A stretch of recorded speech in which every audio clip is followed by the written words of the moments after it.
Hola a todos, buenas noches, bienvenidos al canal Osana en Excelsis. Hoy tengo a un gran invitado, José Dredd. Vamos a hablar de un tema fascinante que es el tema escatológico. Vamos a ver de nuevo, vamos a tocar el tema del rapto y algunos otros temas interesantes. Bienvenido, José, ¿cómo has estado estos días? Y bueno, ¿cómo ves este tema que vamos a abordar el día de hoy? Mira, primero que estuve muy ansioso, pues sabes que este tipo de temas me apasionan. ¿Tá? Segundo, lo estuvimos preparando vos y yo, mandándonos mensajes, hasta mandándonos mail, con la información cada vez más compactada, más cribada, más trabajada, porque este es un asunto muy difícil, es muy denso, no denso desde la perspectiva de que es pesado de por sí, sino que parece que vamos a hablar de un tema, pero va relacionado con muchas más cosas. Entonces tenemos que ser concisos y concretos en la información. No solo en la información y cómo se expone, sino en la manera de codificarla. Me gustaría hablar de una cosa para hacer una introducción mejor. Yo creo que la introducción que tenemos que hacer es de corte más epistémico. ¿Ah? Porque es fácil, y esto no lo hablo más bien por los protestantes en sí o por nosotros, esto es general. Cuando nosotros a veces nos ponemos a leer cierta información, ciertos textos o algo, tendemos a caer en la falacia de confirmación de sesgo. ¿Qué es eso? Es cuando nosotros ya venimos programados de una manera determinada y a veces de manera inconsciente leemos textos para intentar, o por lo menos, aunque no nos demos cuenta, de confirmar nuestras opiniones. Claro, esto no es un palo más bien, como siempre les damos a los protestantes con la sola escritura, de que leen la misma Biblia y tienen doctrinas. No va por ahí. Esto es a nivel más general. Y aclaro esto también. Esta tertulia no está hecha para darle por la cabeza a alguien en específico. Porque cuando nos toquen vivir en la era escatológica, si es que llegamos a vivir eso, el anticristo nos va a andar preguntando si sos católico, ortodoxo, protestante, lo que sea. El cristiano va a marchar el espiedo. Aclaro eso también porque digo, es el espíritu con que nosotros tratamos de decodificar toda cosa en el catolicismo. Hay muy poco desarrollo en este tipo de temas y lo poco que hay, gran parte está prohibido, porque se ha generado mucha confusión. Respecto a la literatura prohibida, ya voy a decir esto de antemano. No la vamos a citar textualmente, solamente la vamos a parafrasear. Digo, nosotros nos mantenemos en lo que es la disciplina de la Iglesia. Se sabe que hoy en día mucha información está más suelta, está más liberada, mucha gente tiene acceso, pero bueno, si a nosotros el magisterio nos dice esto está prohibido, está prohibido. Y si otra persona, un católico, le dice tal cosa hasta acá, nosotros decimos sí, sabemos lo que es, pero tampoco queremos incentivar a que la gente desobedezca al magisterio. Quería hacer esa pequeña aclaración de antemano. Que yo creo que es importante en este punto reconocer una cosa, y José y yo compartimos este fin de semana una información del padre Fortea, y una de las cosas que decía el padre Fortea, yo creo que hay que hacer, es que no hay mucho magisterio con respecto a este tema, ¿no? Entonces hay cierta libertad del católico de tener ciertas creencias, pero también tenemos que ser claros en que hay ciertos lineamientos del magisterio que no podemos romper. Y ya nos han dicho que ciertas cosas son posiciones que como católicos no podemos sostener. Y yo creo que hoy vamos a tocar algo de eso, ¿cierto, José? Exactamente. Bueno, entonces, el punto donde vamos a comenzar hoy es el tema de, por supuesto, estamos hablando del fin de los tiempos, y quisiera que repasáramos un poquito algunos temas de la vez pasada que yo creo que no quedaron tan claros. Para eso voy a compartir mi pantalla y les voy a mostrar un par de textos bíblicos que creo que son muy importantes. Y esos textos bíblicos me gustaría esta vez leerlos con José, y me gustaría que los comentaras, José, o que los comentáramos juntos, porque son textos que nos hablan de una idea que es la idea de que Jesús va a venir, y a los creyentes los va a raptar, y cuando rapte a los creyentes básicamente nos va a llevar al cielo, y vamos a estar libres de la gran tribulación. Yo creo que esta es una idea muy peligrosa, José, y te lo voy a decir porque lo veo, porque estamos llamados a cargar la cruz, estamos llamados a sacrificarnos y estamos llamados también a derramar nuestra sangre por el Cordero, a derramar nuestra sangre con Cristo en la gran persecución. Entonces, cuando nosotros tenemos una idea de que Jesús va a venir y nos va a salvar y no va a haber sufrimiento, todo va a ser bueno, eso me suena un poquito al evangelio de la prosperidad, en el cual se dice que simplemente tenemos que creer en Cristo y que vamos a traer la prosperidad automáticamente. Entonces, yo quiero tocar contigo y voy a mostrar aquí dos columnas. Voy a mostrar por un lado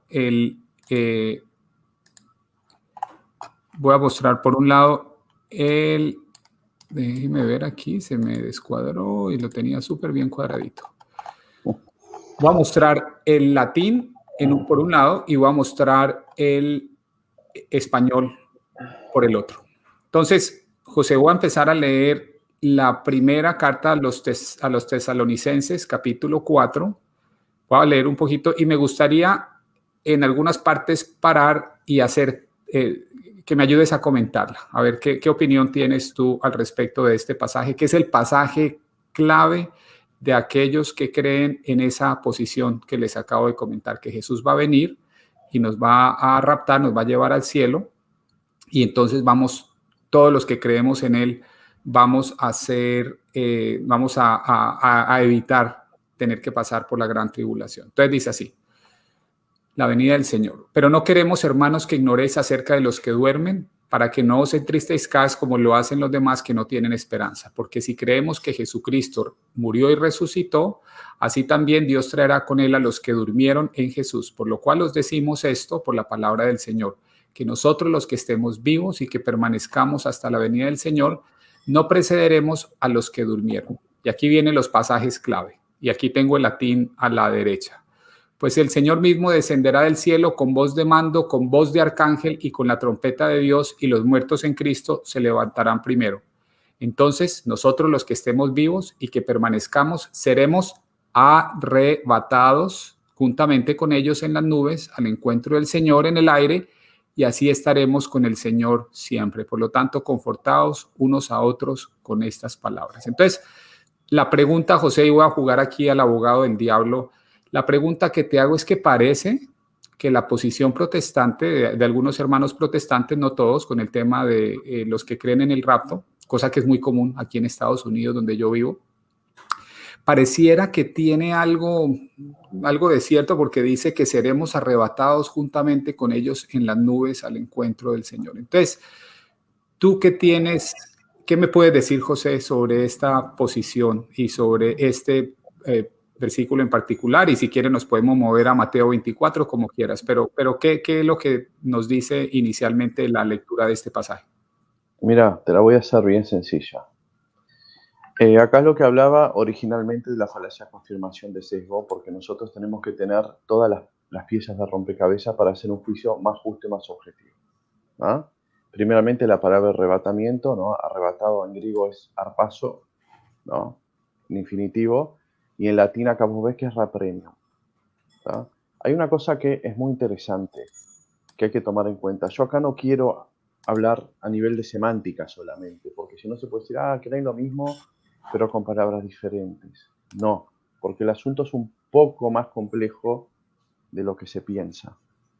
Referente a este asunto, la cuestión de que si uno es arrebatado, ¿no?, de un auxilio que Dios pueda dar en una tribulación, que generalmente tenemos en común. Aquí el problema es que la idea del arrebatamiento, y la más famosa de todas, la pretribulacional, es el hecho, como vos mismo dijiste, que no vamos a sufrir ninguna persecución, nada, porque Dios nos habrá llevado. No importa si es un arpazosentai, no importa si es un rapremium, llámalo como quieras. Acá el gran debate no es solo el cómo, sino el de qué. O sea, ¿estás seguro que realmente Dios, tal cual lo conocemos, nos va a salvar de una tribulación? O sea, el camino, como vos mismo dijiste, de cristianos es el sufrimiento. Acá la cuestión es que hay una gran adulteración de lo que es el evangelio, ¿tá? Entonces, bueno, se elabora lo que se llama una teología de escape. Yo no me quiero centrar nada más en la semántica, sino en el contexto y el entorno. Obviamente que este tipo de teología de escape tiene versiones más mitigadas, por ejemplo, el rapto mid-tribulacional. ¿Qué quiere decir esto? Que a la mitad de la última semana, desde que el anticristo hace una especie de tratado de paz entre árabes y judíos, ¿no?, en los últimos 7 años, a la mitad, cuando lo viola, Dios nos lleva. O sea, el anticristo viola un pacto y Dios nos lleva. Es una postura muy mitigada. Y también está la postura muy extremista, porque vamos, los protestantes no son bobos tampoco, ¿ah? Que te muestra que después de la tribulación, eso es el post-tribulacionismo, Dios nos llevaría, pero ¿nos lleva de qué? ¿Entendés? Porque también no nos olvidemos que en esa semana vienen los castigos de Dios sobre la tierra, ¿tá? Las copas de la ira y todo eso. Entonces, si nosotros nos reconciliamos en Cristo, ¿por qué tenemos que sufrir ese castigo?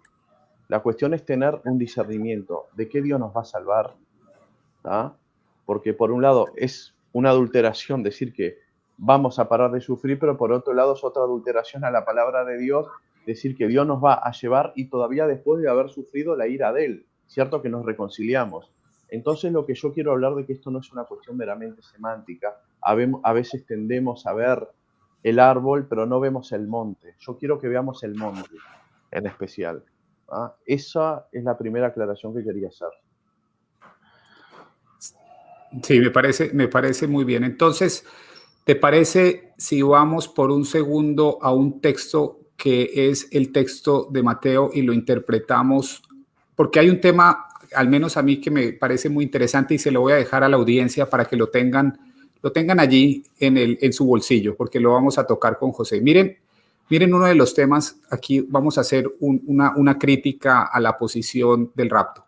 Cuando ellos están diciendo que este es un rapto, José lo acaba de decir, el rapto secreto. Y cuando ustedes vieron, hay un video donde muestra que básicamente la creencia es que van a venir y vamos a ser arrebatados en secreto. Simplemente vamos a dejar de ir. Y les mostraba yo un sticker que muchas personas tienen aquí que dice más o menos como que en caso de rapto, este carro no tendrá conductor. O sea, es a ese nivel. Entonces, el rapto supuestamente es algo secreto, pero miremos en el versículo 16 de este texto dice así, pues el Señor mismo descenderá del cielo con voz de mando, con voz de arcángel y con la trompeta de Dios. Eso no me suena nada secreto, José, no sé qué opinión tienes. ¿Te suena Mira, un rato secreto? no, a mí para empezar eso no te suena secreto a nada y segundo que las posturas más moderadas te dicen, ah, no, pero secreto es el día y la hora. Vos te das cuenta que, como decimos en este país, detrás del pucho la escupida. O sea, el pucho, aclaro, es un cigarro. Cuando uno escupe un cigarro y ve el cigarro en el piso, obvio que detrás de ese cigarro hubo una escupida. Vos te das cuenta que esa teología está en constante formulación debido a los agujeros. En pocas palabras, son terribles falacias de francotirador y es un tapar de agujeros. Por eso les digo, no los encasillen a todos, el protestantismo histórico en esto no corta ni pincha, el problema es con el pentecostalismo o generalmente los bautistas. Y si no me equivoco, creo que son los bautistas generales.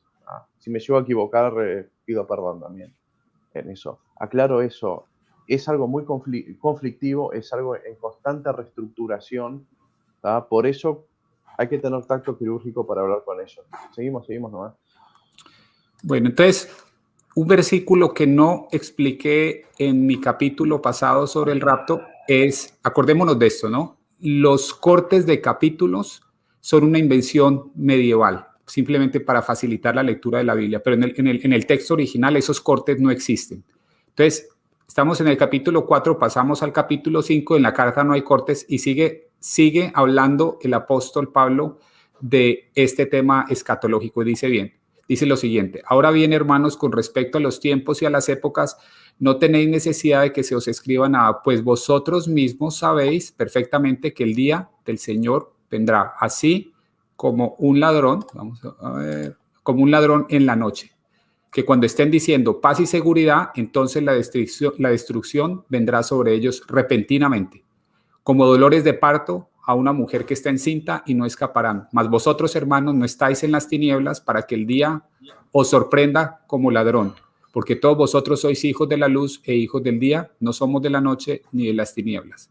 Por lo tanto, no durmamos como los demás, sino estemos alerta y seamos sobrios. ¿Qué podemos comentar acerca de por qué el apóstol Pablo habla de un ladrón en la noche, José? La cuestión es bien sencilla, ¿no? El apóstol Pablo está dividiendo a la gente, por así decirlo. Está separando la paja de trigo, en una palabra. El Señor viene como el ladrón en la noche, bien, pero ¿para quién? ¿Para nosotros, que ya tenemos las señales que el mismo Jesús dio? En Mateo 24 tenés el ejemplo. Acá lo más gracioso, lo más bueno, ¿ah? Es que esto fue escrito anterior al Evangelio de San Mateo. Esto fue escrito en el año 51, mientras Mateo fue escrito por el 60. Entonces estamos hablando de una tradición oral viva, ¿tá? Que estaba fluyendo por toda la iglesia primitiva. O sea, en pocas palabras, a los que va a venir a llevar como ladrón, los que van a sentir que viene como ladrón, son los que no están en Cristo, son los que no están sobrios, son los que no están velando, son los que llevan una vida pecaminosa, son los que no les importa más nada y ponen las cosas del mundo por encima de las cosas de Dios. Esa gente es la que realmente Cristo le va a venir como ladrón a la noche. Se sabe que para nosotros hay ciertas cosas que están ocultas también, como por ejemplo vas a Hechos de los Apóstoles 1:7, si no me equivoco, y cuando Jesús le preguntan, ¿cuándo vas a venir a restaurar el reino de Israel? Y todo dice, los tiempos y las ocasiones, cronon y kairos, con las palabras que se usan en específico, a ustedes no les concierne, pero también sabemos que Jesús nos dejó signos. Entonces nosotros, bajo determinados signos, como también dice el mismo Padre Fortea en lo que te había pasado, vamos a estar alerta y los vamos a saber decodificar. Los que no van a saber descodificarlo, se la van a comer doblada, en pocas palabras, son los que están en tinieblas, los que no siguieron a Dios, los que les importa todo un pepino. Pero claro, este tipo de teología de escape, que adultera el Evangelio, la parte que dice, pues vosotros que estás en la luz y todo eso lo omiten. Se quedan con el Señor viene ladrón de la noche, o sea, descontextualizan y lo que va para los impíos lo intentan adulterar diciendo que pasa para la iglesia. No, no es así. Acá hay un gran corte, como vos mismo dijiste, que fomenta la propia teología de escape. Totalmente, totalmente, y ese es un punto, yo creo que es uno de los grandes problemas que yo veo de por qué nosotros como católicos debemos rechazar esta idea y rechazarla con fuerza. Aparte de que ahorita, como les voy a mostrar, el catecismo de la iglesia de alguna forma ha cuestionado mucho esta posición. Ahora, José, si te parece, aquí tengo también el texto en griego de algunos de estos pasajes que vamos a ver, pero si te parece, nos vamos a Mateo 24, que es otro de los textos claves para nosotros poder entender todo este tema escatológico. Diría yo que está como, digamos, partido en dos partes. Nos vamos a concentrar más en lo que es ya la venida de Jesús como tal, la venida del Hijo del Hombre. Entonces, me gustaría una cosa, Hugo, primero, sí, que cuando presentes Mateo 24, presentes el comienzo, ¿no? Cuando le vamos dice el Señor. al 3. Exactamente, Sí. por la cuestión de las venidas. Sí, exacto. Entonces vamos a verlo y vamos a verlo. Aquí lo tengo también, lo tengo en el griego, porque hay una palabrita que yo sé que a José le llama mucho la atención y esa palabra es una palabra muy importante. A ver, es 24:3, ¿cierto? Aquí la tengo en el griego. Entonces déjenme mostrarles. El capítulo en la Biblia de las Américas lo llaman la profecía sobre la destrucción del templo. Les voy a leer de la parte del 1 al 3 para que vean un poco cuál es el contexto. Dice así: cuando salió Jesús del templo y se iba, se le acercaron sus discípulos para mostrarle los edificios del templo. Mas respondiendo, él les dijo: ¿veis todo esto? En verdad os digo, no quedará aquí piedra sobre piedra que no sea derribada. Y estando él sentado en el monte de los olivos, se le acercaron los discípulos en privado diciendo: dinos, ¿cuándo sucederá esto y cuál será la señal de tu venida?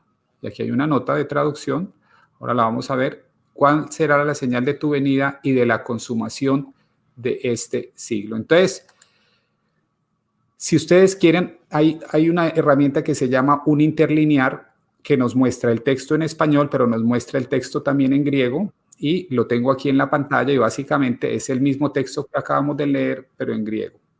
Entonces, los discípulos le preguntan cuándo serán estas cosas y cuál será la señal de tu presencia y de, aquí dice de finalizar conjuntamente y qué señal habrá de tu venida.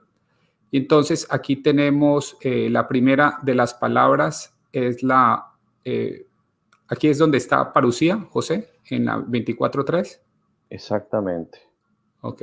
Vieron que nosotros los católicos cuando hablamos de venida, y ya lo explicamos en el video anterior, cuando hablamos aquí, a un nivel más genérico y activo al mismo tiempo, como que algo está en un punto ejerciendo influencia sobre lo demás, y creo que habíamos hecho intertextualidad con Tesalonicenses, si no me acuerdo, se usa la palabra parousia.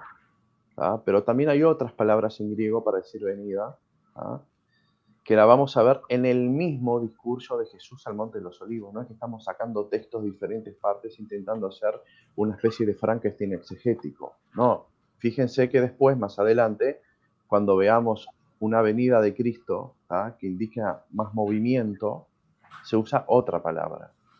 Esto ya lo habíamos hablado, que sale del mismo Van Campen, fue el que hizo la exegesis. Le doy gracias al Wilder, el lavandero, que fue el que me introdujo en esto.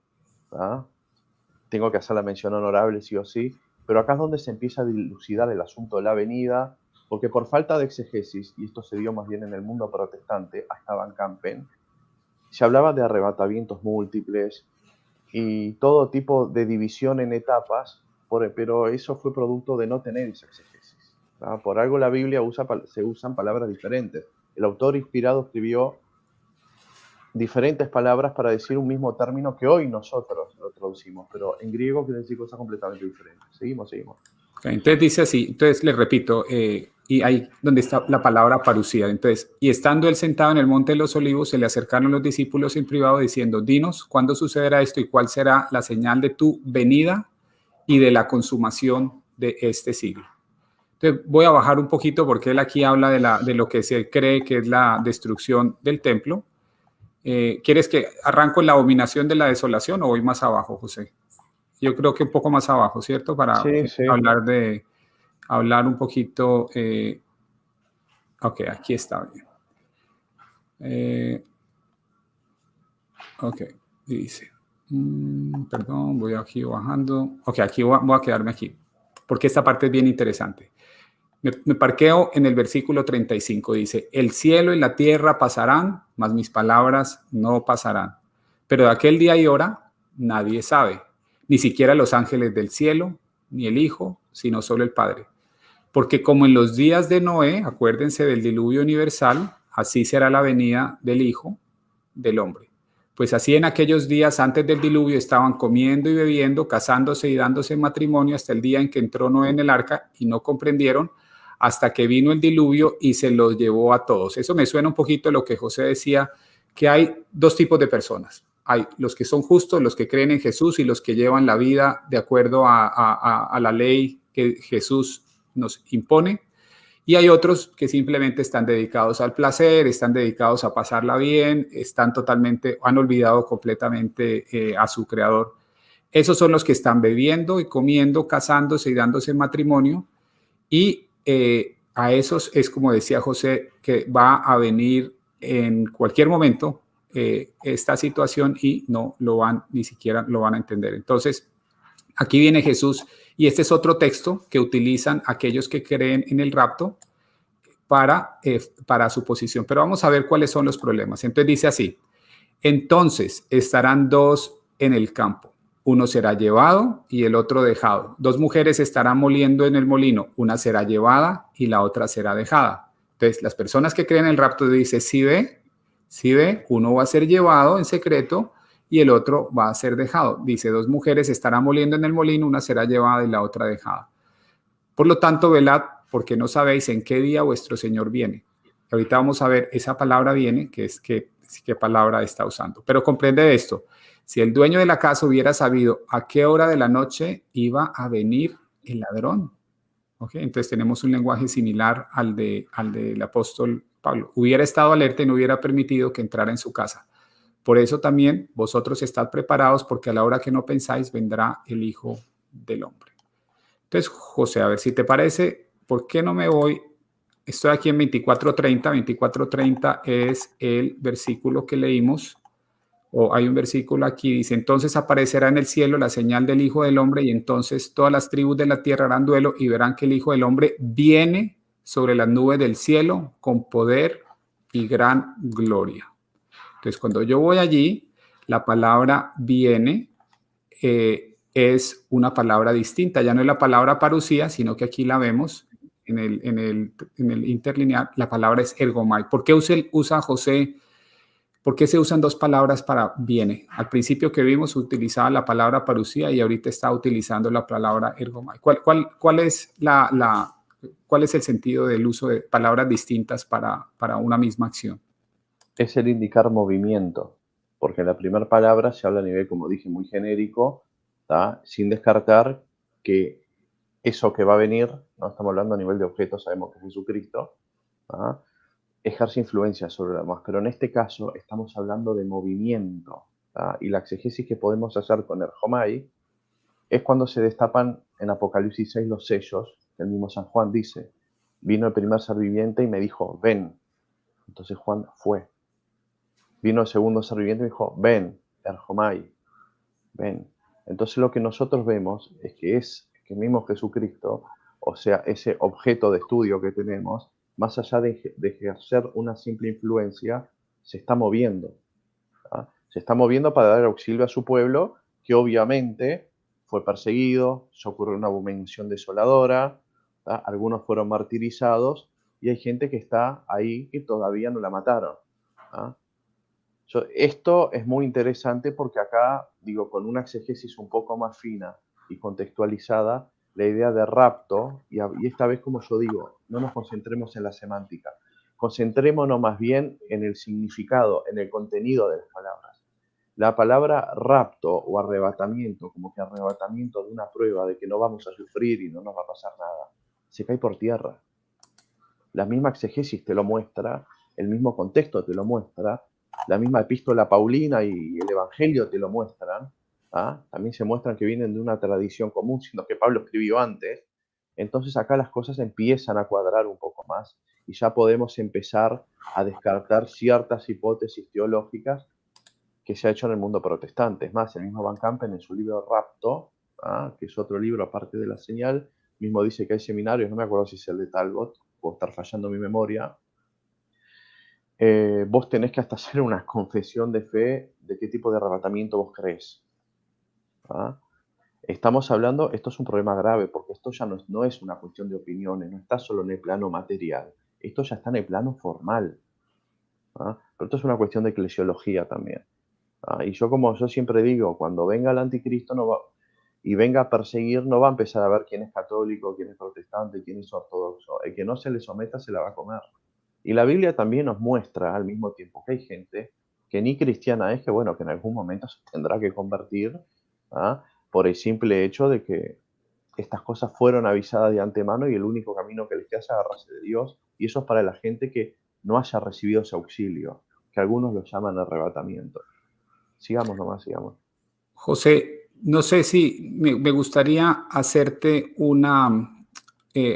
pasar por un segundo, porque generalmente las personas me preguntan mucho, bueno, ¿y cuál es la posición católica? O sea, ok, estamos cuestionando algunas cosas de la posición protestante. Entonces me gustaría leerte un pedacito, un fragmento del catecismo y que me ayudaras a comentarlo, cuál es tu opinión. Entonces, en el catecismo número 675, hay toda una sección del catecismo, la tengo aquí, la primera parte de la profesión de fe, la segunda sección, el capítulo segundo, donde dice, desde allí ha de venir a juzgar a los vivos y a los muertos. Entonces, el tema aquí se llama la última prueba de la iglesia. Tiene mucho que ver con este tema que estamos comentando. Entonces, se los voy a leer.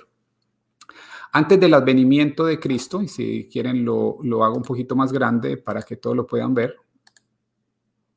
Ok, entonces ahorita está bastante bien para todos. Entonces dice, antes del advenimiento de Cristo, a ver, antes de leer esto, esta es la posición oficial de la iglesia, más sin embargo tengan en cuenta esto. En algunos casos podemos leer una posición oficial de la iglesia, porque es el catecismo, más puede ser una posición no definitiva.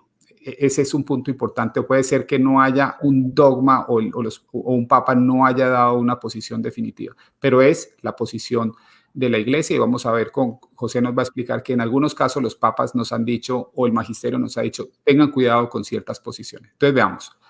Antes del advenimiento de Cristo, la iglesia deberá pasar por una prueba final que sacudirá la fe de numerosos creyentes. Y aquí cita los extractos, entre ellos Mateo 24:12. La persecución que acompaña su peregrinación sobre la tierra desvelará el misterio de la iniquidad bajo la forma de una impostura religiosa que proporcionará a los hombres una solución aparente de sus problemas mediante el precio de la apostasía de la verdad. O sea, Aquí a mí me da la impresión, ahorita le voy a pasar la palabra a José, de que estamos hablando de que a nosotros como cristianos vamos a experimentar esto que aparenta ser parte de una tribulación. La impostura religiosa suprema es la del anticristo, es decir, la de un pseudomesianismo en el que el hombre se glorifica a sí mismo colocándose en el lugar de Dios y su Mesías venido en la carne. Entonces, antes de pasar al 676, donde ya la iglesia específicamente nos habla del mileniarismo, ¿qué opinión tienes de esta parte, de este fragmento que acabo de leer, José? ¿Qué te gustaría agregar? Sinceramente te voy a ser honesto, no me gustaría agregar nada porque digo, ya está todo Está masticadito, clarísimo, está ¿entendés? totalmente claro, sí, estamos de acuerdo. Digo, lo que es muy interesante lo que vos mismo resaltaste que cita Mateo 24, porque obviamente que el catecismo, digo, saca las cosas de la Biblia y de la tradición, ¿no? Que es, por así decirlo, una misma fuente y de ahí salen dos ríos, ¿no? Por eso nosotros, previamente, y esto lo explicamos a la audiencia, decidimos ir a Mateo 24 y decidimos ir a Tesalonicenses. Nosotros no nos apartamos de ningún momento del magisterio. Como dice un amigo mío, el Pelado Acosta, ya está todo inventado. Sí, ¿Entendés? Hay que hacer que funcione nada más. sí, ¿Ah? exactamente. Sencillo. Y cuando leímos la última parte dice, y de su Mesías venido en la carne, citan entre ellos la primera de Tesalonicenses 5:2-3:2, de la cual hablamos. Entonces, numeral 676. Aquí ya vamos a empezar a hablar quizás de errores que la iglesia de alguna forma ha condenado. Dice, esta impostura del anticristo aparece esbozada ya en el mundo cada vez que se pretende llevar a cabo la esperanza mesiánica en la historia, la cual no puede alcanzarse sino más allá del tiempo histórico a través del juicio escatológico, incluso en su forma mitigada. La Iglesia ha rechazado esta falsificación del reino futuro con el nombre de mileniarismo, y hay ahí una referencia a un documento, sobre todo bajo la forma política de un mesianismo secularizado intrínsecamente perverso. En la carta encíclica Divini Redentores, condenando los errores presentados bajo un falso sentido místico de esta especie de falsedad de redención de los más humildes. ¿Qué nos está tratando de decir aquí la Iglesia? ¿A qué se refieren, José, con esa, digamos, casi que están planteando no caer en ese error que ellos llaman una falsificación del reino futuro con el nombre de mileniarismo? ¿A qué se En refiere la pocas, Iglesia? mira, para mí en pocas palabras se está desenmascarando al anticristo y a sus intenciones. ¿Ah? Hay que hablar que cuando se habla de milenarismo, ¿ah? Si vamos al 38-39 que dice ahí, ¿no? Del Denzinger, está hablando del milenarismo que predicaban los gnósticos, del cual ya habíamos hablado, ¿tá? En nuestra audición anterior, ¿tá? Que digo, va a haber una especie de época dorada de la iglesia, pero con fiestas. O sea, lo mismo que dijo Jesús, que le va a caer a los que estén haciendo esas cosas, es lo que vamos a vivir, según predicaba Cerinto. Vamos a tener fiestas, mujeres, vino y un montón de cosas más. Y sabemos que San Pablo dijo, el reino de Dios es gozo, paz en el Espíritu Santo. Aclaro, porque eso de milenarismo también es otro tema que quizás, como ya hemos acordado entre nosotros, lo hablaremos a futuro, ¿tá? Pero no todos los milenarismos son perversos. El milenarismo que aquí está criticando es el de Cerinto. Y también en la citación de Pío XI en Divinis Redemptoris, ¿no? Está mostrando, o sea, la promesa del anticristo, ¿no? Que se nos van a solucionar los problemas y no vamos a necesitar a Dios. Dios, digamos, el Dios de la Iglesia Católica ya para esta posición no existe. Dios es el hombre, como medida de todas las cosas. O sea que Pío XI lo Es, que condena allí es el error, los errores presentados bajo un falso sentido místico. Creo que es lo que dice José. Es como, no me quiero meter si es el gran reseteo, pero es algo que le dice tranquilos, que nosotros vamos a ayudarlos y le van a dar casi que un sentido místico. Esa aparente ser la idea de este tema, o me equivoco, José. Una sí, especie de falsedad de redención de los más humildes. va más o menos por ahí. O sea, es instrumentalizar la pobreza, ¿tá? Para direccionar todo el escenario geopolítico del panorama mundial a un salvador que nos dé todo servido en bandeja. En pocas palabras es eso. El mismo libro de Daniel, cuando habla del anticristo, por ejemplo, dice que a muchos honrará y dará tierras a quienes los reconozcan, etcétera, etcétera, etcétera.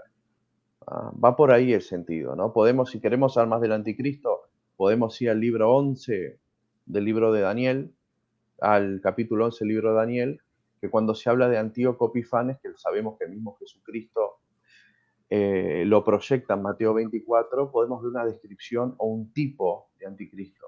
¿Tá? Eso es para los que quieran saber más. En el libro de Daniel, Antíoco IV Epifanes es una especie, es un arquetipo de anticristo. ¿Tá? Es eso nada más. Acá no nos desenmascara, pocas palabras. Y uno lo que nota aquí es que en ningún momento la iglesia nos dice o nos promete que vamos, como cristianos, vamos a ser eximidos de la gran tribulación, vamos a ser eximidos de sufrimiento, vamos a ser eximidos incluso del derramamiento de sangre, sino que diría yo que casi que al contrario, el catecismo, si ustedes leen esta sección, casi que nos prepara a que los últimos tiempos efectivamente van a ser tiempos difíciles. Y yo creo que aquí es donde viene la gran diferenciación entre la posición del rapto, que te dice, tranquilo, Dios nos va a salvar antes de que los tiempos difíciles comiencen, y la posición católica, que es, ¿no? Es un proceso y eventualmente vamos a estar aquí. Ahora, si estamos aquí es para, a través de la gracia de Dios, ayudar a otros efectivamente y a que el plan de Dios se dé y la victoria de Dios se dé, pero no para escapar de ningún tipo de sufrimiento. Entonces yo creo Hay que... una cosa, Hugo, también, ¿no? Que es muy interesante. Vos fíjate que en el libro de Daniel, en capítulo 11 y 12 aproximadamente, les digo, les recomiendo hablar del 11:39 en delante, que eso es bien escatológico. Mismo dice que muchos sabios ayudarán a muchos e instruirán. Yo voy a ser bien honesto, esto obvio es una opinión netamente personal, no es ni de la escritura ni de nada. Yo, en lo personal, no creo que quizás nos toque vivir esa época escatológica de anticristo, pero sí creo que nosotros tenemos que ponernos en lugar de esa generación, de esos sabios que dice el libro de Daniel, para instruir a las futuras generaciones. Por eso también, en el video anterior mismo decía, si alguien del magisterio me está escuchando, que empiece a tener luz sobre este asunto, así lo damos cada vez más cribado, más desmenuzado, y bueno, podemos estar ayudando a una futura generación. Si nos tocase vivir eso, bueno, ya por lo menos igual tenemos los signos y tenemos las pautas. Creo que va por ahí también el asunto. Déjame leer otro extracto aquí que creo que es importante. Y otra cosa quiero aclarar. Vos viste que cuando leemos Mateo 24, el mismo Jesús dice, cuando escuchen de guerras, pestes, hambres, rumores de guerra, etcétera, etcétera, etcétera, no se turbe vuestro corazón, es necesario que todo esto acontezca, pero aún no es el fin. Hay ciertas posturas que, como yo dije, ¿no? Digo, el evangelicalismo más de corte pentecostal o bautista en muchos casos, funciona así, detrás del pucho de la escupida, dicen, no, bueno, una cosa vamos a sufrir una pequeña tribulación, que son los comienzos de dolores, y otra es la gran tribulación que Dios nos va a librar. Entonces ahí, semánticamente, es una especie de mamotreto y sofisma para decir, vieron, igual Dios nos va a salvar. No. Si a mí vos me preguntases qué es lo que creo, yo te digo que actualmente son los comienzos de dolores, pero como dijo Jesús, no es el fin. No hay paz y seguridad, no hay un tercer templo. Esas son señales que rompen los ojos. Sí, y yo creo que en relación con Mateo 24 hay dos puntos que les quiero enfatizar. El primero es que Jesús dice que es como en los días de Noé. Y en los días de Noé, si recordamos los días de Noé, lo que simplemente sucedió es que la gente estaba en un estado de pecado y el diluvio vino en un momento totalmente inesperado. Ahora, ¿quién se salvó? En este caso, Noé y su familia. Noé dice la Biblia que era un hombre justo, un hombre que caminaba con Dios. Entonces, cuando Jesús hace ese paralelo con Noé, no hay forma de que yo diga que él se está refiriendo al rapto. ¿Por qué razón? Porque cuando vamos y vemos lo que sucedió en el diluvio universal, ahí no hubo ningún tipo de rapto. Lo que hubo fue un arca que se crea, que Dios le ordena a Noé que se construya, y esa arca, cuando nosotros vamos y vemos la posición de algunos padres de la iglesia de cómo interpretan ese pasaje, muchos de los padres de la iglesia interpretan el arca como ¿qué? Como la iglesia. Entonces aquí tiene todo el sentido. Cuando Jesús está diciendo que esto es como la época de Noé, en la época de Noé, ¿quiénes se salvaron? Los que entraron al arca. ¿Qué nos dicen los padres de la iglesia? El arca es la iglesia. Entonces, cuando nosotros estamos caminando con Dios, estamos siendo parte de su iglesia, entonces de alguna forma tenemos acceso a esa arca. Entonces es muy distinto a esa posición de que van a venir y nos van a raptar de forma secreta. El diluvio no fue nada secreto. Y por otro lado, que creo que es importante, cuando Jesús habla de el ladrón, todo este contexto es un contexto de juicio final. Es un contexto ya de la segunda venida de Cristo. Porque tengámoslo claro, cuando hablan del rapto, no están hablando de la segunda venida de Cristo como tal. Es simplemente Él viene a jalar a esta gente, pero no es la segunda venida de Cristo, porque la segunda venida de Cristo tiene que ser plena y, digamos, aparentemente todos se van a dar cuenta. Entonces, este punto lo que nos muestra es que esa teoría del rapto como que no cala mucho, y cuando al final del día nos hablan de que en la hora de la noche iba a venir el ladrón, acuérdense, Jesús está hablando del juicio final. Al mismo tiempo, cuando vamos a la Tesalonicenses 5, que es un poquito más adelante del texto clave que utilizan los rapturistas para soportar su posición, nos dice el apóstol Pablo: pues vosotros mismos sabéis perfectamente que el día del Señor vendrá así como un ladrón en la noche. Y la palabra el día del Señor es una palabra muy técnica del Antiguo Testamento, que lo vemos en los profetas menores, donde nos habla específicamente del juicio final. El día del Señor, que es el día de la ira, es el día realmente donde todos vamos a dar cuenta. Entonces, José, yo creo que allí mi opinión, y no sé tú qué opinas, para que estos textos sean textos del rapto, hay que hacer mucha gimnasia mental y hay que hacer unas suposiciones un poco extremas para que el tema les funcione. ¿Tú qué opinas? Es lo mismo que vos, digo, no tengo mucho que agregar. O sea, es como que vos tengas un rompecabezas y quitas ciertas piezas y después la imagen que te va a quedar va a ser una imagen distorsionada de lo que realmente se quiso presentar. Es una imagen distorsionada de lo que realmente sería si armases todas las piezas, que es la misma imagen que se te viene en la caja. ¿Entendés? Creo que va por ahí el asunto. Digo, no tengo mucho que decir, ya lo dijiste vos, me parece. Ok, entonces, ¿por qué no tocamos un segundo? No nos vamos a meter mucho a este tema, pero les voy a dar, digamos, uno de los textos más complejos. Y yo quisiera que habláramos algo, aunque sea por lo menos una introducción, José, a este tema, porque vamos a seguir hablando específicamente de este tema del milenio. Y de nuevo, el texto clásico para la discusión de esto es el Apocalipsis 20. En el Apocalipsis 20, digamos, ya han sucedido muchos de los eventos que José mencionaba, el tema de los 7 sellos, los juicios que se dan. Entonces, todo eso ha pasado y nos dice entonces el Apocalipsis 20 lo siguiente. Dice: y vio un ángel que descendía del cielo con la llave del abismo y una gran cadena en su mano. Prendió al dragón, la serpiente antigua, que es el diablo y Satanás, y lo ató por 1000 años, y lo arrojó al abismo y lo cerró y lo selló sobre él para que no engañara más a las naciones hasta que se cumplieran los 1000 años. Después de esto debe ser desatado por un poco de tiempo. También vi tronos y se sentaron sobre ellos y se les concedió autoridad para juzgar. Y vi las almas de los que habían sido decapitados por causa del testimonio de Jesús y de la palabra de Dios, y a los que no habían adorado a la bestia ni a su imagen, ni habían recibido la marca sobre su frente ni sobre su mano, y volvieron a la vida y reinaron con Cristo por 1000 años. Los demás muertos no volvieron a la vida hasta que se cumplieron los 1000 años. Esta es la primera resurrección, y bienaventurado y santo el que tiene parte en la primera resurrección. Entonces, José, a ver, el tema para toda la audiencia, cuando hablamos de estos 1000 años, es un tema bastante polémico porque, como veremos, muchos de los rapturistas creen que estos 1000 años van a ser literalmente 1000 años en los que Jesús, después de haber hecho el rapto, va a venir físicamente y, como decía José, va a tener un ministro, va a gobernar desde Israel, va a construir un templo. Pero esto tiene toda una interpretación literal. José, la pregunta concreta es: ¿debemos interpretar literalmente estos 1000 años o no? ¿Qué nos ha dicho, qué guía nos ha dado la Iglesia al respecto? Mira, para empezar, voy a empezar a citar. Los primeros padres de la iglesia creían, literalmente, que iba a haber un milenio, ¿tá? Lo que se llama quilianismo mitigado, es decir, bueno, así como dijiste, viene Cristo, gobierna de Israel las naciones, con su gabinete, etcétera, etcétera, etcétera. ¿Ah?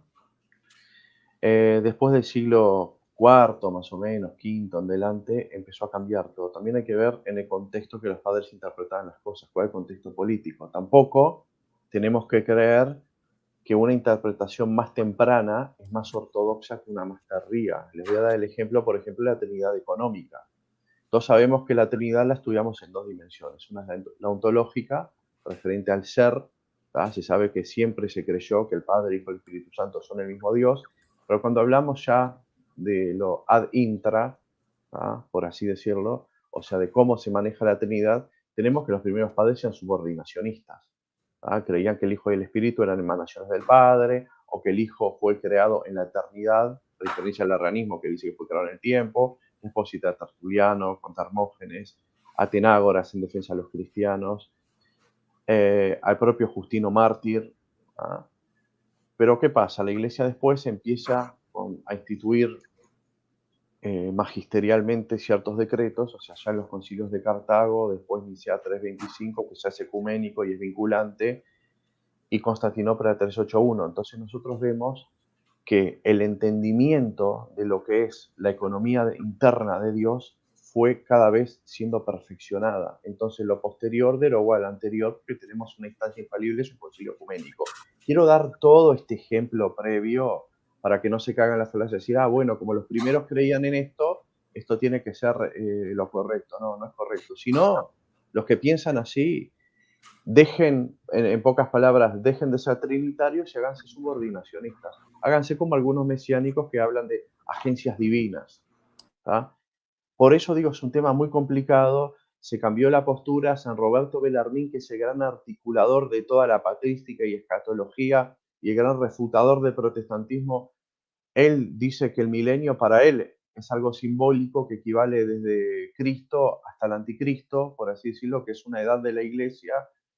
Igualmente, si nosotros llegamos a creer en el kilianismo, por así decirlo, mitigado, entre comillas, hasta cierto punto, tampoco se viola la doctrina católica, pero sí se entra en territorio prohibido.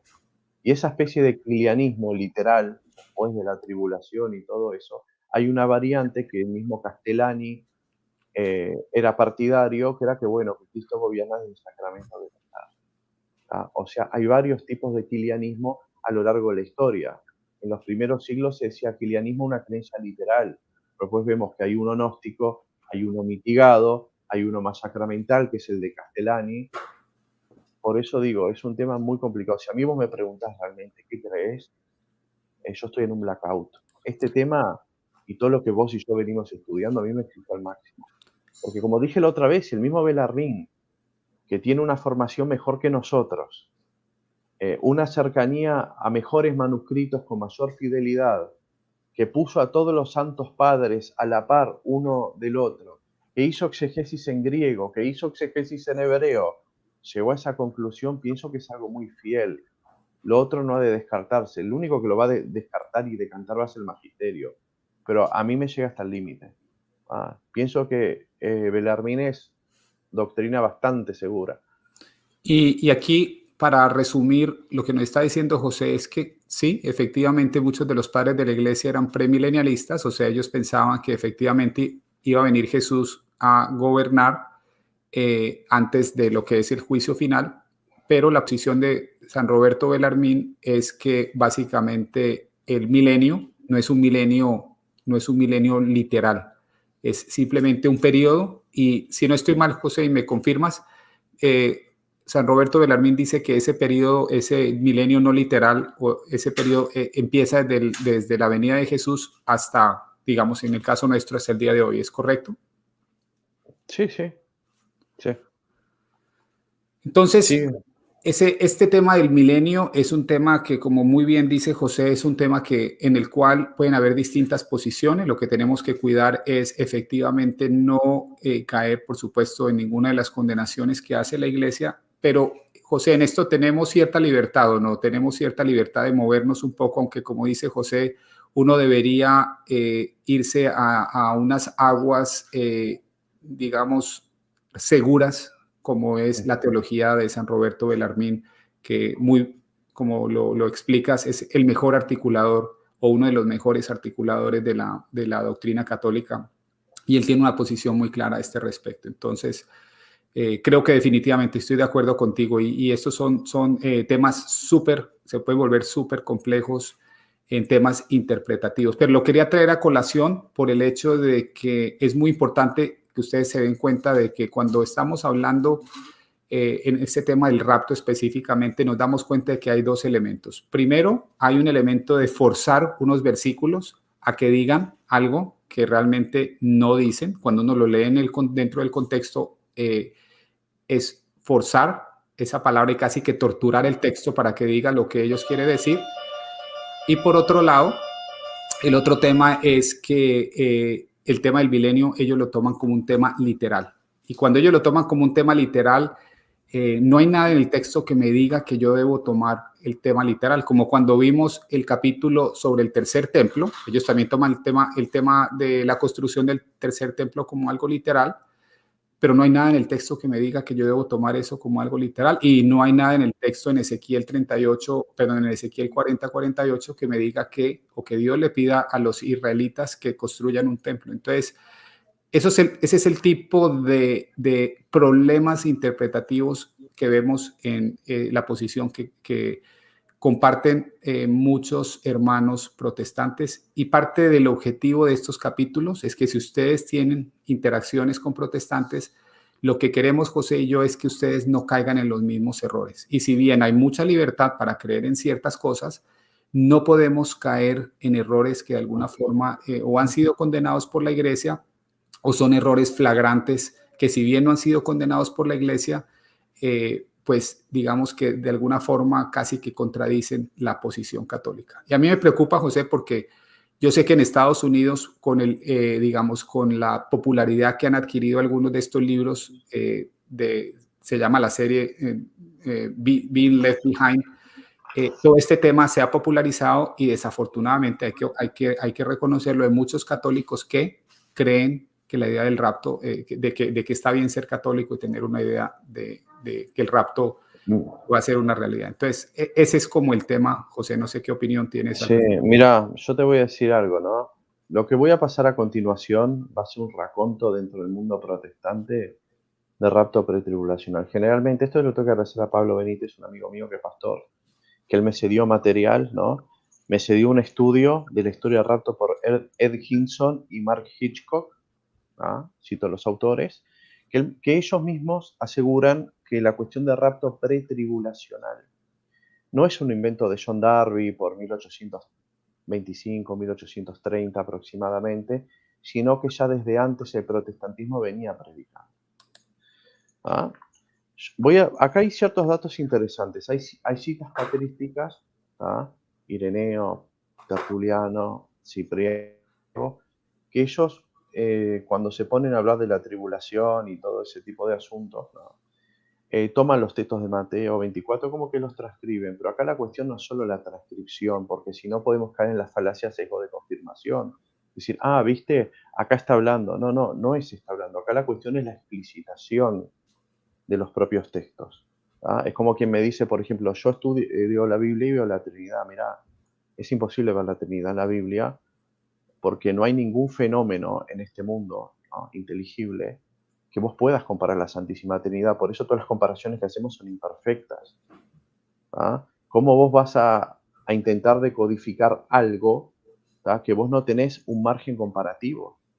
¿Entendés? Digo, es algo completamente imposible. Entonces se tiende a caer en el sesgo falacia por confirmación. Claro, si vos vivís en el siglo XXI y ya tenés todos los concilios armados y el magisterio ya se define infaliblemente, es fácil ya con esa tradición previa que te llevó decir, leo la Biblia y llego a esta conclusión. No es así de fácil. Porque como digo, el fenómeno de la Trinidad, de que uno sea tres, tres sea uno, y no terminamos cayendo ni en un triteísmo ni en un modalismo, no existe nada en la naturaleza aunque vos puedas comparar. Entonces, si vos no podés comparar eso, no tenés margen, digo, no, es imposible. Eso viene netamente por revelación divina. Quiero aclarar lo del sesgo de confirmación, porque si uno lee, por ejemplo, esos padres que estuve citando, no sé si los vas a mostrar después, las citas. No sé si lo tenés pensado. Lo digo para que no digan, esto es una doctrina apostólica. No, mira, voy a hablar esto, y esto es muy interesante. En el siglo XIV, al norte de Italia, hubo una secta, y obvio que uso la palabra secta en un sentido histórico, llamada Hermanos Apostólicos, ¿no? Esa secta estaba dirigida por Gerardo Zagarello y el hermano Dolcino. Si nosotros vamos, y esto lo saqué en el estudio que mi amigo que es pastor me lo pasó, si nosotros sacamos del libro Historia de Armando Dolcino, cómo interpretar la escatología, decían que íbamos a ser llevados, ¿ah? De ese contexto escatológico. Pero acá está lo más gracioso, que ellos no usan la palabra rapremiur, si no me equivoco, que es la que aparece en el latín, ¿tá? Porque ellos escribían en latín. Ellos usan la palabra transferentur. O sea, acá nosotros vemos gente que no es católica, que se pone a leer escatología, que cree que vamos a ser zafados de algo, vaya a saber qué, pero no usa la palabra que aparece en la versión latina de la Biblia. Ni tampoco se tomaron el trabajo de transliterar el griego arpazo. Entonces ya la palabra rapto de por sí es algo bastante más moderno. Eso para empezar. ¿Tá? Que conste que este estudio es de dos pastores que supuestamente dicen que el pretribulacionismo es anterior a Darby. Después en 1626 tenemos a Barton Holiday, 1627 Joseph Mead, 1642 Robert Mayton, 1642 John Archer, John de Juan, ¿no? No John de como Sean Connery. Claro, pues suena muy parecido al de Face Off. 1654 John Browning, bautista de Orpington, de Kent.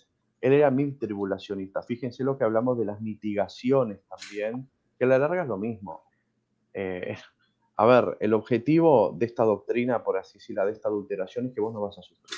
No, da lo mismo si Dios te saca en el comienzo de los últimos 7 años o si te sacan la mitad. El chiste es que vos no sigas. Te digo porque las adulteraciones ya se van dando del siglo XVII.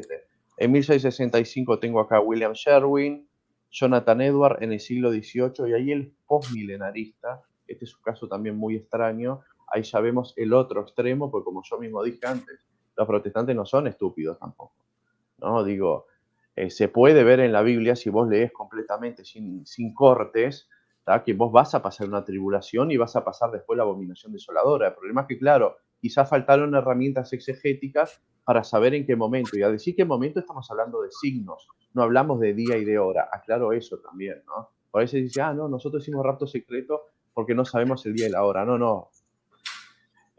Bueno, y acá está el gran punto de quiebre, ¿tá? Que eso también, y acá ya metemos al protestantismo histórico, que parecía que estaba mirando las cosas desde las gradas, ¿no? Desde la vereda de enfrente, porque una gran acusación es que la invención de raptos de origen católico, ¿tá? Y esto voy a citar, voy a parafrasear literatura prohibida, no la voy a citar textual por una cuestión de disciplina. Se sabe que en el siglo XVIII, ¿tá? El mismo Manuel Lacunza, que él escribía bajo seudónimo judío, ¿no? Juan Josafat ben Ezra, escribe un libro que se llama Venida del Mesías en Gloria y Majestad. En ese libro, él empieza a decodificar la escatología basado ya en el paradigma de Bellarmine, como habíamos dicho, una escatología futuro. ¿Ah? Y él mismo dice, ¿tá? Y acá viene la paráfrasis, que íbamos a ser salvados, íbamos a ser elevados en el aire, ¿tá? Como en una especie de anfiteatro, y que se nos iba a dar las recompensas o a pagar cada uno según sus obras, y que íbamos a ser llevados después, ¿tá? De una tribulación, ¿tá? Y de la batalla del Valle de Josafat. La batalla Valle de Josafat es un evento escatológico que está en el libro de Joel, capítulo 3, ¿tá? Versículo 2 y versículo 12, en el cual el anticristo persigue a unos cuantos judíos que no se quisieron someter a él. O sea, no son cristianos, pero tampoco se sometieron al anticristo. Eso también, miren que la escatología tiene un montón de eventos. La del Valle de Josafat es una. Tenemos la batalla del Armagedón, la batalla de Asal, como diría Van Campen. ¿Tá? Quiero hacer ese paréntesis, esa aclaración para que sepan lo que es la batalla del Valle de Josafat. Entonces, después de ese evento, supuestamente el mismo Lacunza decía eso, que muchos iban a ser subidos a las nubes, ¿tá? E iban a ser recompensados y desaparecidos. Pero claro, acá el chiste es que antes de eso tuvieron que comerse una persecución. O sea, el concepto de rapto pretribulacional que se intenta hacer una especie de línea de sangre aún antes de Derby, no sirve para compararlo. O sea, no vale decir, los católicos inventaron el rapto. No, pues los católicos creemos que vamos a sufrir, que vamos a pasar. Y lo de Lacunza es literatura prohibida, no pasa de una hipótesis teológica. Puede ser verdad como puede ser no ser. Y ahora quiero hablar una cosa también matar cualquier tipo de falacias. ¿Se acuerdan que ya desde la charla pasada hemos hablado mucho de Van Kampen, que es una persona que es muy odiada en el mundo evangélico, precisamente porque se tomó el trabajo de estudiar la Biblia, fue al griego y estudió los santos padres de la iglesia, o sea, Biblia y tradición. Y llegó a hipótesis muy comunes a las que se puede decir que llegó la Kunza. ¿Ah? Él es de la postura rapto pre-ira, o sea, en pocas palabras, él dice que vamos a estar en ese periodo de tribulación y en esos 7 últimos años, los primeros 3 años y medio van a ser de paz, los otros 13 años y medio son de persecución y en un momento X, desconocido en ese segundo periodo de 3 años y medio, ahí viene el arrebatamiento. Así, a grosso modo, ¿ah? Parece que está citando a la Kunza, si bien él no lo cita. ¿Ah? Es más, él se desentiende. Él es muy brillante en la exegesis. Pero son posiciones similares. Son Son posiciones similares. Pero ¿cuál es la cuestión? Cualquiera puede decir, oh, miren, Van Kampen es protestante y está citando algo católico. O sea, entonces a la larga, católicos y protestantes creen lo mismo con distintas palabras. No, no. No, Primero, y el punto es importante y la razón por la que José no quiere citar estos libros de la Kunza es porque, si no estoy mal, me corrige, estuvieron en el índice de libros prohibidos. Exactamente. Pues No no solo el queremos, libro de la Kunza, sino los comentarios de las Biblias que se ha hecho en la exacto. Kunza. Eso fue por 1823, 1824. Por Acá, esa ¿cuál es misma, la cuestión? sí, por esa misma razón, José y yo no queremos meternos ni recomendar que lean estos libros porque eventualmente fueron libros, yo no podría decir si condenados, pero por lo menos prohibidos. No, prohibidos. La Prohibidos. cuestión es esta. El magisterio aún no deliberó. Todos sabemos que estamos en el siglo XXI y tenemos más acceso a la información, pero por disciplina, obviamente, mencionamos los libros, pero los parafraseamos. Pero acá la cuestión es esto. ¿Realmente queremos católicos y protestantes vivimos con diferentes palabras? No. Primero, la generalidad es la estadística. La mayoría del mundo evangélico no cree en la postura pre-ira. Segundo, que como Van Kampen llegó a las conclusiones que llegó, fue de una manera, hay que decirlo, exquisita, haciendo mucha exegesis y yendo a los padres de la iglesia. En pocas palabras, Van Kampen, con terminología evangélica, ¿tá?, coincide con una hipótesis católica. Y de casualidad se da un fenómeno eclesiológico. ¿Ah? ¿Vieron lo que pasa? Y esta vez sí es un palo para el protestantismo, lo voy a decir, que avisa no traiciona. Los protestantes, digo, en sus desarrollos que hacen en paralelo, entonces tienden a dividir entre sí. ¿Tá? El catolicismo mantiene cierta unidad y cierta cohesión. Qué milagro que la mayoría del mundo evangélico detesta a Robert Van Kampen y dice que es uno de los peores herejes que hay. Y de casualidad él coincide con una postura católica. Que también O tiene, sea, exacto, que también tiene un... si hablamos de Van Kampen a nivel semántico, sí, se expresa con la misma semántica que los evangélicos. Si hablamos a nivel de contenido, tiene el mismo contenido que una hipótesis católica. Y de casualidad, todo el mundo evangélico, o la gran mayoría, repudia el mismo Van Kampen. Aclaro eso por las dudas, después de haber aclarado los sesgos de confirmación y todo eso. Creo que acá es donde está el punto de quiebre. ¿Tá? ¿Creemos los católicos en el rapto? No, no lo creemos, pues es un concepto adulterado del evangelio. ¿Tá? Creemos que Dios nos va a dar un auxilio, que Dios no nos va a dejar sufrir la ira de Él, pero que sí vamos a ser probados por el anticristo y que vamos a pasar la ira y muchos van a dar la sangre. Pero ira del anticristo, no la ira de Dios. Y ahí esto es una cuestión de exegesis. Y yo creo que ese es el mensaje principal para todos ustedes, es que entendamos, nos preparemos, sepamos que es la providencia de Dios la que nos ha puesto hoy en día aquí en este mundo. ¿Para qué? Tenemos que seguir proclamando el evangelio, tenemos que seguir contándole a las personas que Jesús es el Rey, tenemos que defender esa postura, tenemos que demostrarla ante todas las personas. Y yo creo que en últimas a eso es a lo que somos llamados. ¿Qué tenemos? ¿Cuál es el apoyo? Tenemos los sacramentos, tenemos la iglesia y nos tenemos los unos a los otros. Entonces, eso es muy distinto, de nuevo, a pensar que todo es prosperidad y felicidad y que no va a haber ningún tipo de sufrimiento. Esto es, en ese sentido, como católicos estamos mejor preparados porque, como decía José, una lectura sin sesgo del Nuevo Testamento claramente nos da la idea de que cada uno de nosotros va a llevar una cruz y de que va a haber sufrimiento. Entonces, hoy no alcanzamos a leer, teníamos una cita de los padres de la iglesia, pero ya llevamos 1 hora y 5 minutos. Quisiera dejar unos minuticos para preguntas. Si tienen alguna pregunta que podamos... Te pido algo, Hugo. Estaría bueno, mira, que igual las pongas. Tal vez como Ok. cuando la otra vez metimos con calzador el catejón. Así por lo menos todo lo que es arrebatamiento, Ok, ya es entonces completo. vamos, aquí tengo una a la mano y es la opinión de Justino Martí. ¿Te refieres a estas, a la de los padres? Sí, a la de los padres. Ok, Tenemos que por lo menos, por lo que yo mismo dije, sacando el sesgo de sacando el sesgo cognitivo y la falacia sesgo de confirmación, y ya viendo que aún la idea de arrebatamiento es algo bastante nuevo, o sea, es una adulteración. Fíjate que ni los propios hermanos apostólicos usaban hasta esa palabra, teniendo la versión latina de la Biblia. Ya nos damos cuenta que por lo menos digo, bueno, ahora estamos preparados para leer sin sesgo los textos patrísticos.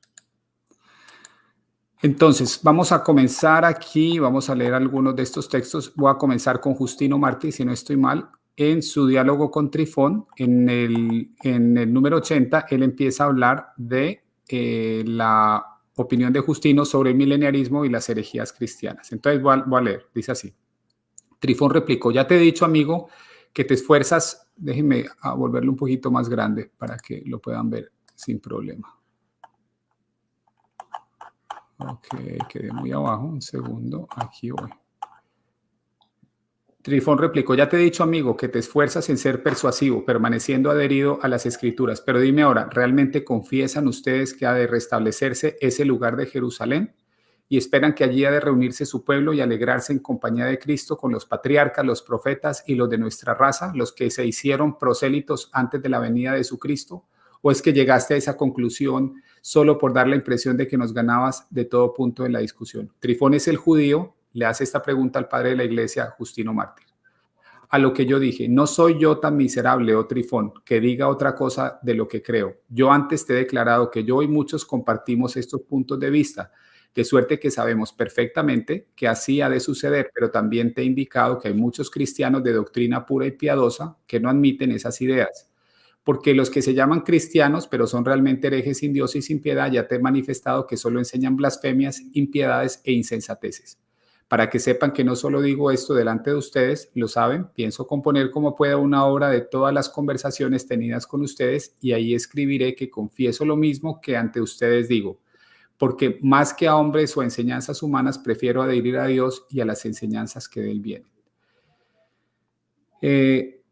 Si le sucede que se encuentre con algunos que se llaman cristianos y no confiesan eso, sino que se atreven a blasfemar del Dios de Abraham, del Dios de Isaac y del Dios de Jacob y dicen que no hay resurrección de los muertos, sino que en el momento de morir son sus almas elevadas al cielo, no los tengan por cristianos, como si se examina bien la cosa.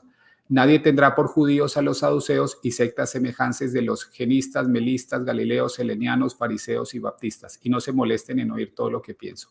Aunque se llamen judíos e hijos de Abraham, pero que solo honran a Dios con sus labios, como él mismo clama, mientras en su corazón está lejos de él.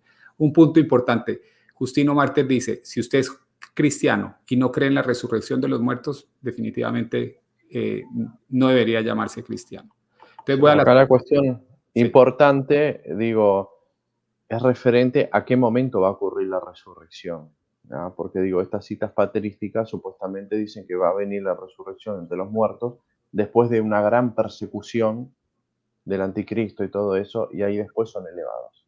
Ok.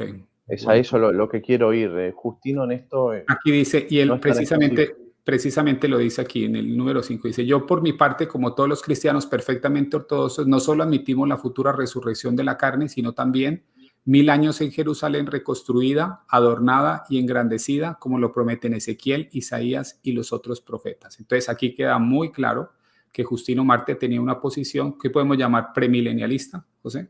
Sí, sí, como dije la otra vez, en los primeros años ya decías kilianismo, milenarismo era la misma cosa y después se fue diversificando y abriendo en diferentes ramas. Por eso digo, es un tema bastante complicado. Me Sí, sobre gustaría todo porque y aquí dice una Jerusalén reconstruida, adornada y engrandecida. O sea que él estaba tomando una lectura muy literal de tanto de Ezequiel como de Isaías, ¿correcto? Sí, ahora yo te pregunto, ¿tenés las otras, las de Cipriano, las de Sí, Tertuliano y eso, sí. que son ¿Y las cuál, que... cuál quieres ver? ¿Cuál quieres que saque? ¿Ireneo, Cualquiera, cualquiera, de a Tertuliano poco, o porque Elías? ahora las podemos leer sin sesgo, ¿tá? Viendo cómo se desarrollaron en ambos lados. Tengo esta está en inglés. ¿Quieres que la...? Sí. No, No, hay una que está en inglés. Ireneo de León, Adversus Héresis. eso es lo que eso es lo que yo te pasé, ¿no? Sí, mirá, está todo en inglés. Lo que yo te diría entonces, para no perder tiempo, es Ujú. por lo menos hacer la citación. ¿Dónde lo pueden encontrar? Ya está. Déjalo Ok. por ahí. Pues no vamos a estar traduciendo a medida que pensé, ya está todo traducido.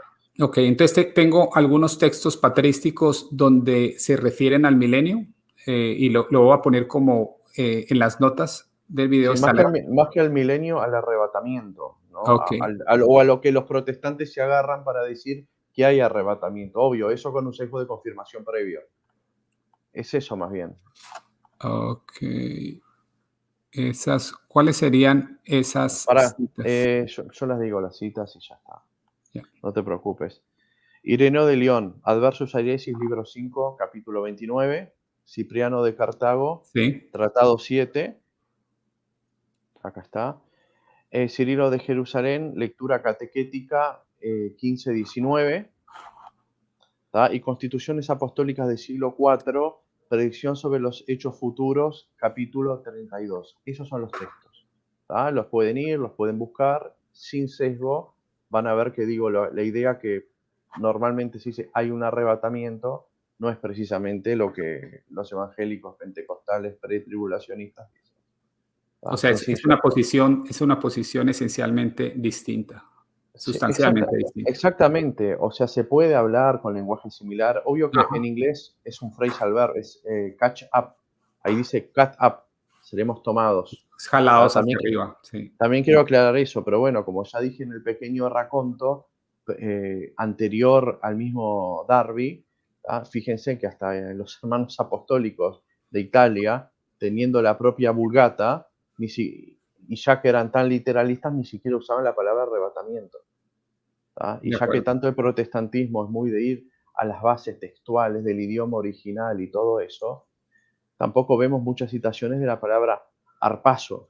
O sea, los estudios más exegéticos vinieron posteriormente. Entonces, como digo, la idea de ser librado antes de la tribulación existe antes de Darby, lo cual es cierto, pero cuando se habla de arrebatamiento no es la misma, o sea, no son las mismas ideas, difieren mucho. O sea, lo que estamos tratando de decir es que esta idea del arrebatamiento o del rapto, sobre todo, es una idea netamente moderna. No está como tal, no la encontramos en la tradición. O sea, que no deberían ellos irse a la tradición y sustentarlo con la tradición porque definitivamente no está allí. ¿Correcto? Sí, Ok, entonces yo creo que el mensaje principal es ese. Y de nuevo, yo creo que ha sido el objetivo de nuestra charla, darles a ustedes elementos exegéticos, herramientas. José ha compartido con ustedes algunos de estos textos donde pueden encontrar la posición de los padres de la iglesia, donde si quieres, José, los vamos a pegar en las notas, este capítulo, van a ver las notas aquí abajo y ustedes pueden entrar. Estos son textos, algunos de ellos están disponibles en internet. Algunos de en ellos, pocas palabras, si hay algún protestante pre-IRA que nos está mirando, lamento decirle que, aunque se expresen con idioma evangélico, están creyendo una hipótesis católica. correcto. Eso es. Están coincidiendo con una hipótesis católica que por el momento está prohibida, no está condenada como herética. Aclaremos eso también. Ese es un muy buen punto. Entonces, José, aquí voy a tomar algunas preguntas. La primera, una pregunta importante de Alberto Castillo. José, ¿tiene redes sociales? Sí, estoy en Veritas Traditio, pero en Veritas Traditio me estoy dedicando a refutar la herejía del efebrismo. Esos cismáticos que están haciendo mucho daño a la iglesia desde hace como 60 años. Por otro lado, estoy en Católicos Firmes en su Fe. Es una página comandada por el mismo Anuar Tapies Lacat, que es colombiano igual que vos. Muy buena, muy recomendable. Hay gente como Richard Meléndez y otros más que aportan mucho. Muy bien. Dice esta pregunta. ¿Van a hablar sobre las señales? Por ejemplo, la idea de San Belarmino hablaba que aún no ha venido el anticristo, dado que el ejercicio del sacrificio diario no se ha detenido. Yo creo que el tema del anticristo es un tema en el que vamos a tener que hacer prácticamente otro programa de qué es lo que dice Belarmino acerca del anticristo, porque tiene toda una articulación de temas, pero no sé qué opinas, José, si quieres dar algo así, una respuesta de Sí. 1 minuto. Mirá, creo que ya podría ser nuestra tertulia anterior, que cuando hablamos de las diferentes escuelas de interpretación y eso, mostramos, como dije, a Belarmino como gran articulador, mostrando que esos eventos, como bien mismo dijo el que preguntó, se van a dar a futuro. Nada más. Y también estaría muy bueno, quizás en una próxima charla, o un video que hagas vos, citar eso que te había pasado de Fortea, que mismo dice, bueno, hay cosas que nosotros no estamos predestinados a saber, pero hay señales que sí se nos dieron que se van a reconocer. Sí, vale la pena En hacer una Mateo vida. 24 tenemos una antesala de eso. Mateo 24, Lucas 21 y Marcos 13. Ahí está todo. De acuerdo, de acuerdo. Yo creo que allí hay unos comentarios del padre Fortea que son muy interesantes. Yo creo que son muy interesantes porque el padre Fortea es uno que creo que ha hecho una muy buena exegesis y un estudio del libro del Apocalipsis y tiene unos comentarios. Los voy a poner, como dice José, de pronto en un capítulo posterior podemos comentar ese video, unos minutos, unos extractos del video del padre Fortea. ¿Alguna otra pregunta? Veo, déjeme ver. Por aquí vi una pregunta. Esta, José, yo la respondí que no creo, pero me hicieron la pregunta, Alberto, de que si existen documentos de la iglesia que hablen del tercer templo. Yo creo que no, y no he visto nada oficial de la iglesia. Belarmín. Ok. Belarmín. Ok. Y en resumen, ¿qué dice él del tercer templo? Que los judíos más que todo anhelan que haya un tercer templo, que ahí es donde se va a sentar el anticristo y va a ejercer influencia sobre los demás, sobre el mundo, y ahí empieza a poner a los santos padres uno a la par de otro, porque también existió la discusión entre padres de que si el anticristo iba a gobernar en la iglesia o iba a gobernar desde afuera. Entonces él mismo dice que se va a hacer en un tercer templo en Jerusalén, que puede tener cierta influencia sobre la iglesia, no se discute, pero la iglesia es indefectible. Tenemos a José, pero si el reino de Dios ya está aquí representado en la iglesia, como dice el Vaticano II, el reino es la iglesia en misterio. El reino será sacudido y perseguido, mas no vencido.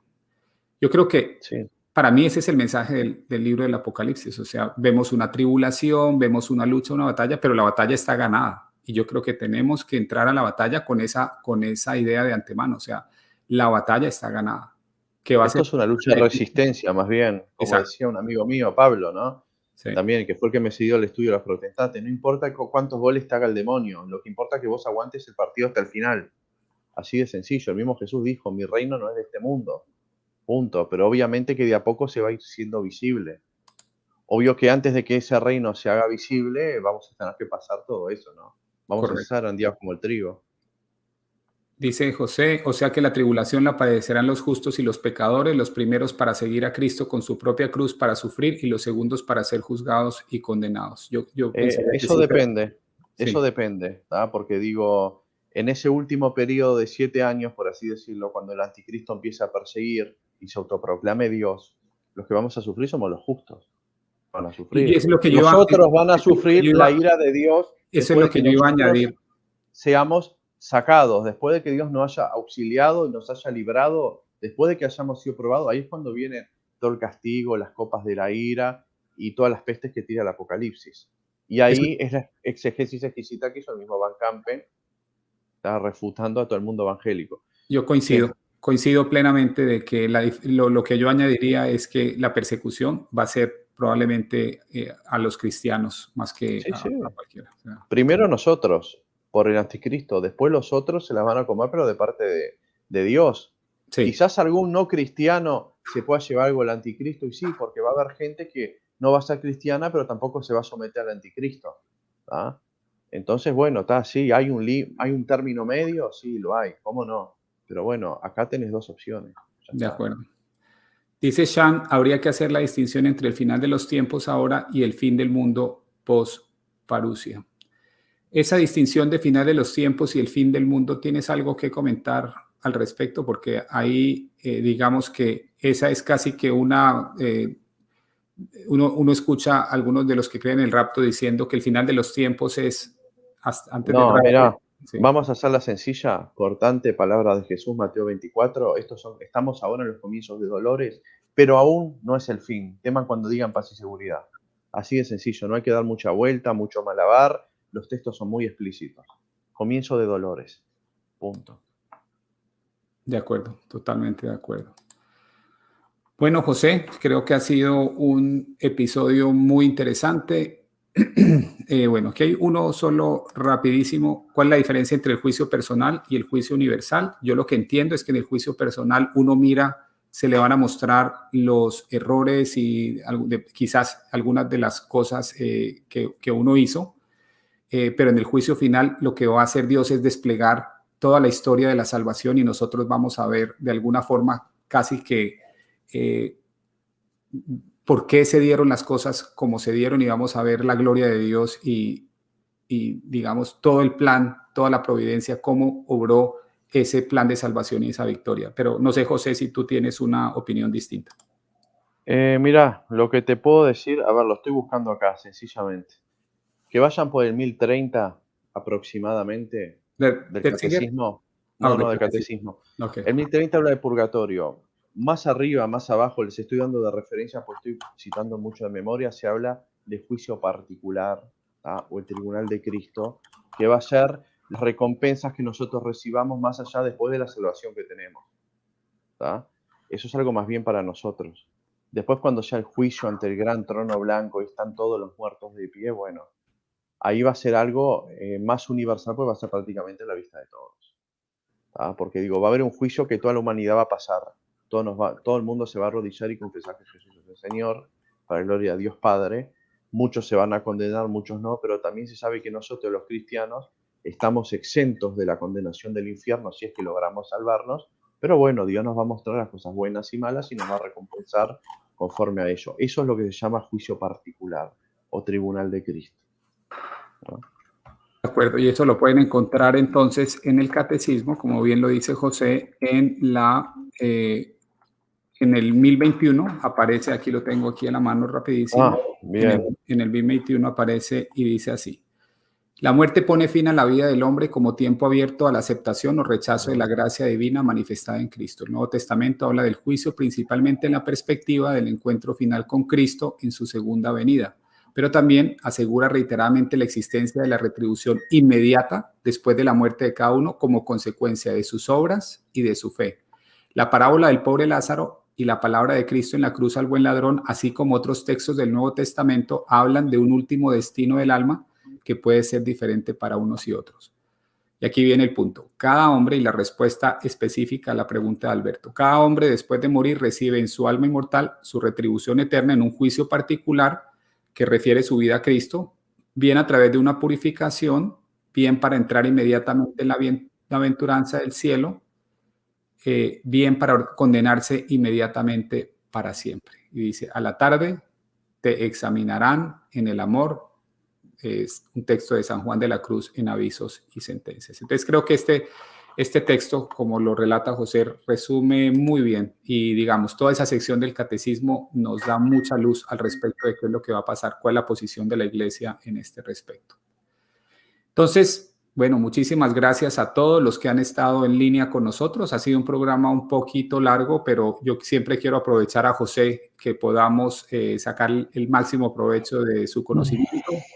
Y creo que hemos hecho un programa interesante donde hemos sabido, digamos, ayudarles a ustedes a identificar algunos de estos mitos y de estas malas interpretaciones para que como católicos no caigan en ellas. Entonces, José, muchas gracias de nuevo por estar en mi programa. Esperamos, por supuesto, tenerte más adelante porque en este tema es un tema bastante extenso, es un tema muy complejo y José me ha ayudado a navegar en estas aguas tan complejas, haciendo todas las cosas mucho más fácil. Y bueno, yo creo que eso es una gran ventaja y un recurso que tenemos aquí como católicos que debemos aprovechar. Entonces, muchas gracias a todos. José, de nuevo, mil gracias y nos vemos entonces el próximo fin de semana. Gracias a todos.